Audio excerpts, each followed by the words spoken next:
हमारे हर घर, हर रसोई, हर मंदिर में मौजूद हैं, जिनके बिना कोई यज्ञ या विवाह पूरा ही नहीं हो सकता। अब जरा ये सोचिए कि यही देवता एक दिन इतना डर गए कि भागकर पत्थरों में जा छिपे। आज हम इसी गहरे रहस्य को समझने की कोशिश करेंगे। अग्नि का महत्व कितना बड़ा है, इसका अंदाजा इसी बात से लगाया जा सकता है कि दुनिया के सबसे पुराने ग्रंथ ऋग्वेद का सबसे पहला मंत्र, पहला शब्द ही उन्हीं को समर्पित है। मतलब लाखों देवताओं में सबसे पहला स्थान अग्नि को ही दिया गया है। तो सवाल यही उठता है कि आखिर इतने जरूरी देवता को भागकर छिपने की जरूरत क्यों पड़ी? असल में ये कहानी एक देवता के गिरने और फिर उठकर खड़े होने की है, जो हमें बहुत कुछ सिखाती है। इस सवाल का जवाब जानने से पहले ये समझना होगा कि अग्निदेव हैं कौन, और उनकी शुरुआत ही अपने आप में बड़ी अनोखी है, जो उन्हें तीनों लोकों आकाश, वायु और पृथ्वी में एक साथ स्थापित करती है। पुराणों के हिसाब से अग्नि के एक नहीं बल्कि 3 जन्म हुए। पहला आकाश में बिजली की तरह, दूसरा हवा में सूर्य के तेज की तरह, और तीसरा धरती पर 2 लकड़ियों या पत्थरों के आपस में रगड़ने से। इसीलिए उन्हें त्रिभव भी कहते हैं, यानी जिसका जन्म तीनों लोकों में हुआ हो। लेकिन बात सिर्फ तीनों लोकों में जन्म लेने की नहीं है। अग्नि इन तीनों लोकों को आपस में जोड़ते भी हैं, और उनका जो स्वरूप है वो उनकी इस कॉस्मिक भूमिका को बहुत अच्छे से दिखाता है। कहते हैं अग्नि के 2 सिर हैं। एक सिर से वो देवताओं तक अमृत और यज्ञ की आहुतियां पहुंचाते हैं, और दूसरे से हमारे पूर्वजों यानी पितरों तक भोजन। तो एक तरह से वो इंसानों, देवताओं और पितरों के बीच एक पुल का काम करते हैं। उनकी शक्ति का विस्तार उनकी 7 जिह्वाओं यानी 7 जीभों में दिखता है। हर जीभ का अपना एक नाम और एक खासियत है। काली, कराली, मनोजवा, सुलोहिता, सुधूम्रवर्णा, स्फुलिंगिनी और विश्वरूपी।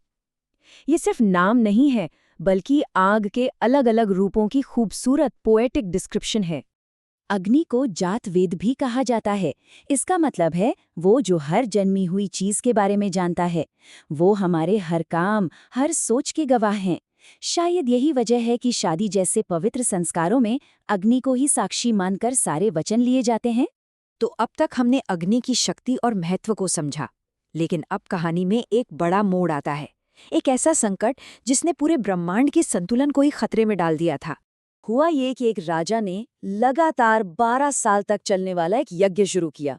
अब सोचिए, 12 साल तक लगातार घी की आहुतियां लेने से अग्निदेव की तबीयत बिगड़ गई। उनकी लौ इतनी कमजोर हो गई कि देवताओं तक भोग पहुंचना ही बंद हो गया। जब अग्निदेव परेशान होकर ब्रह्मा जी के पास गए, तो उन्होंने एक बहुत ही अजीब उपाय बताया। उन्होंने कहा कि अपनी शक्ति वापस पाने के लिए उन्हें खांडव वन को पूरी तरह जलाना होगा, क्योंकि उस जंगल के जीवों की चर्बी ही उनकी दवा थी। पर इसमें एक बहुत बड़ी मुश्किल थी। उस खांडव वन के रक्षक खुद देवराज इंद्र थे।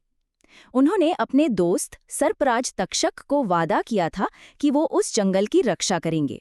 अग्नि ने खांडव वन को जलाने की बहुत कोशिश की, लेकिन हर बार इंद्र बारिश करके आग बुझा देते, और ऐसा 1 या 2 बार नहीं, पूरे 12 बार हुआ। अग्निदेव थक गए और समझ गए कि ये काम अकेले करना नामुमकिन है। तब अग्निदेव ने 2 इंसानों से मदद मांगी, कृष्ण और अर्जुन। उन्होंने वरुण देव को बुलाकर अर्जुन को दिव्य गांडीव धनुष और कृष्ण को सुदर्शन चक्र दिलवाया। इसके बाद जब इंद्र ने फिर से बारिश शुरू की, तो अर्जुन ने अपने बाणों से आसमान में एक छत बना दी।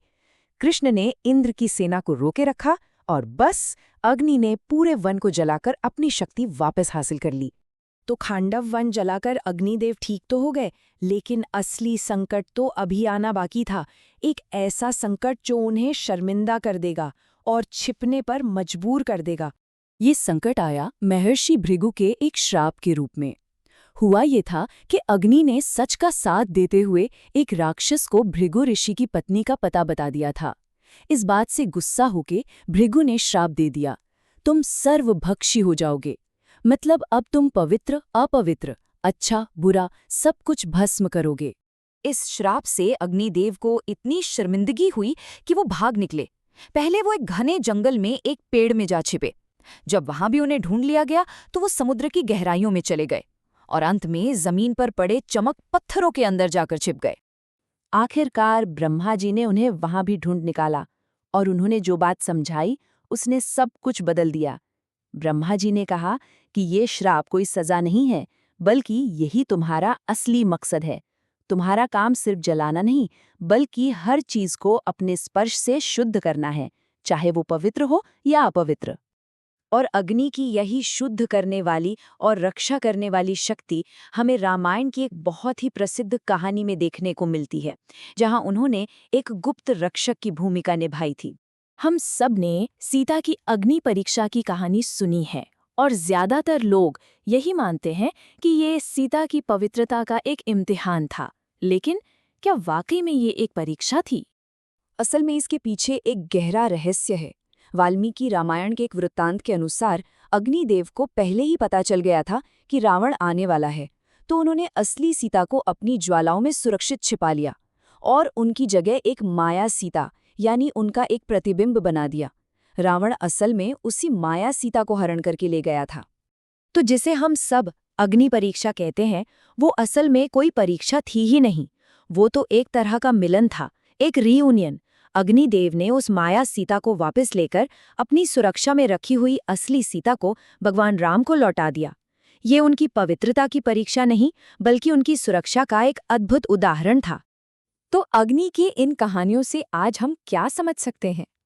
शायद यही कि उनकी विरासत आज भी हमारी दुनिया में हर जगह मौजूद है, बस हमें देखने की जरूरत है। तो अग्नि आज कहाँ है?